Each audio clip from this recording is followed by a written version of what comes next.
Hello， 大家好，我小妞，欢迎再次来到我的频道。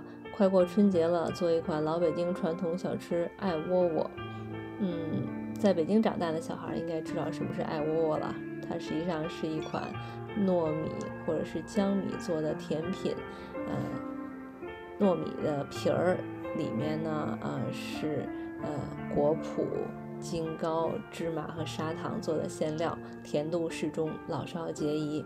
前些日子我在旧书摊上正好发现了一本书，是上个世纪80年代出版的北京小吃，看上去很有年代感吧，而且它的这个菜谱很有特色，里面形容这个配料：江米10斤，麻仁5两，白糖2斤。江米我换成了糯米，其他配料按量酌减。还有这本书当年的售价为2毛钱。这个蒸锅放水之后，大火烧开，再放上蒸屉，铺上2层蒸屉布，平铺糯米，用手指戳一些气孔。那么用大火蒸这个糯米大概40分钟左右，直到它全熟为止。我尝了尝，它感觉粘度比较适中，口感也不错，就关火了。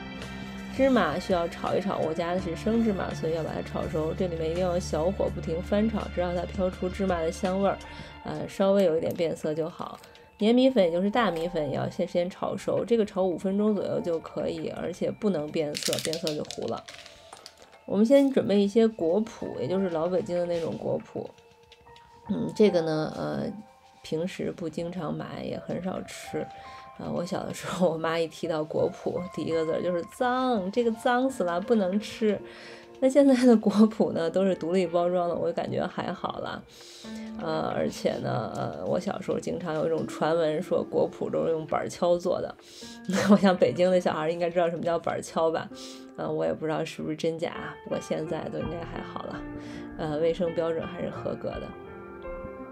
我把这个果脯呢先一个一个剥出来，然后呢先切成小块，因为它块太大了，我的这个搅碎机比较小，放不进去，然后再放上白砂糖一起搅碎。我是分几次搅的，因为一次放不下。金糕就不用搅碎了，金糕也就是山楂糕，它切成小块就可以了，这样更有口感，太碎反而不好。所有这些食材呢都混在一起，最后放入炒熟的芝麻，搅拌均匀，这就是艾窝窝的馅料。其实还是蛮简单的，它主要是有果脯的甜味儿，有白砂糖，然后呢还有这个金糕的酸味儿，还有芝麻的香味儿。这些呢基本上如果准备齐了，那艾窝窝就是成功了一半了。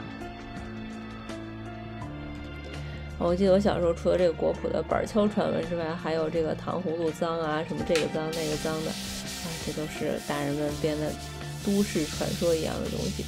我用一个面板这是竹子做的，上面先铺一层植物油，然后呢再把这个蒸熟糯米趁热要揉一揉。这个不能放凉，一定要趁热揉，把这个糯米粒儿呢基本上揉到它粘连在一起，也不用全的变成那个糯米糕那样，还有点那个粒儿在里面就可以了。所以大概揉了这个10到20分钟吧，先大块揉，然后再捏成小块揉，最后再揪出一小块，把它按扁，按成这个一个小的糯米饼的形状，然后呢包入馅料，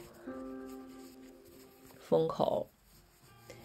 它有一点不好封口，是因为它粘度其实没有那么大，不过捏一捏也还是可以封住的。而且艾窝窝经常它底下那个封口也不是很严丝合缝，没有关系的，因为它还要蘸这个炒熟的粘米粉，你蘸了粘米粉之后就完全没有问题，完全不会漏馅料了。